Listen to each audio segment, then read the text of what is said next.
क्या आप मुझे आगे तक छोड़ देंगे? आप इतनी रात को यहाँ शमशान में क्या कर रही हैं? वो मैं यहाँ पर किसी का इंतजार कर रही थी।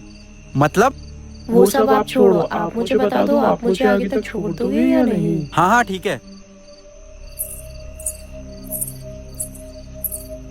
वैसे आपने बताया नहीं, आप यहाँ शमशान में क्या कर रहे थे? इंतजार। मगर किसका? मेरे पति का। अपने पति का? आपके पति मर गए हैं क्या? नहीं, मरी तो मैं हूँ। तुम मर गई हो? मजाक करने को मैं ही मिला था क्या, और कोई नहीं मिला? अच्छा तुम भूत हो ना? हाँ। अच्छा तो एक काम करो, गायब होके दिखाओ।